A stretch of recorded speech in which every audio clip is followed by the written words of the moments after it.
Hi, and welcome to another episode of Bread.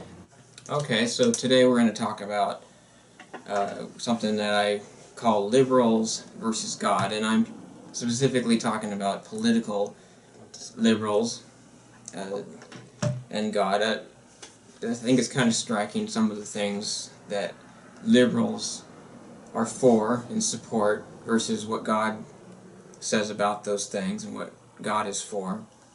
And I'll just read a couple of them here. Liberals are for abortion. Now they'll say it's pro-choice, but Yeah. they like to split hairs and say nobody's for abortion. They're just for the choice, but it's for abortion.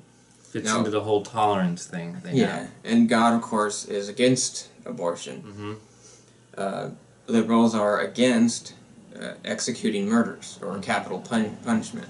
And God, of course, demands, punishment and for murder. Liberals are in favor of homosexuality, and God calls it an abomination.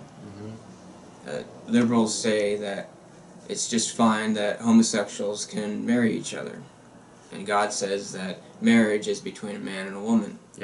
It's not a tradition. No, it's ordained by God. Liberals say that humankind is basically good, and God says that we are completely evil. I'm sure there's some verses that we could probably put up with that. Liberals say that spanking children for disobedience is bad, and we shouldn't do that. And God says that we must do that. Spare the rod, spoil the child. Liberals say that all consensual sex is fine, where God says that sex must only be in marriage. Liberals say that the earth is, and they don't all word it this way, but it's the idea that the earth is our mother, it's our home, and it must be saved. We must protect it. And it brings in ideas of global warming, how we have to change our behavior to save our home because it's all we have.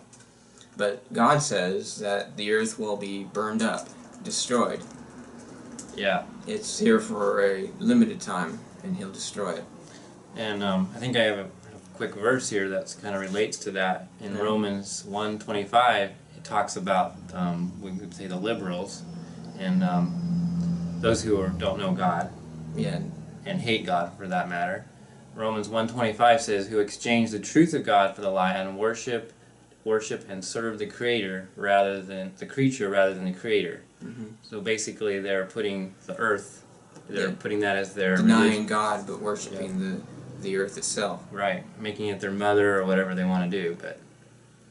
And the final one here that I wrote down here, liberals say that Israel should give up land to the Palestinians, where God specifically in several places notes what land that He gave to Israel. The land that Israel has is their land, and they're not required to give it up to anyone. God gave it to them. So those are just, I think, 9 things that I listed that are strikingly in contrast to each other, what God says versus what generally a liberal will say.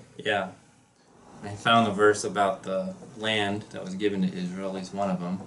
It says, the Lord appeared to Abram and said, to your descendants I will give this land. And there he built an altar to the Lord who appeared to him. That's one spot.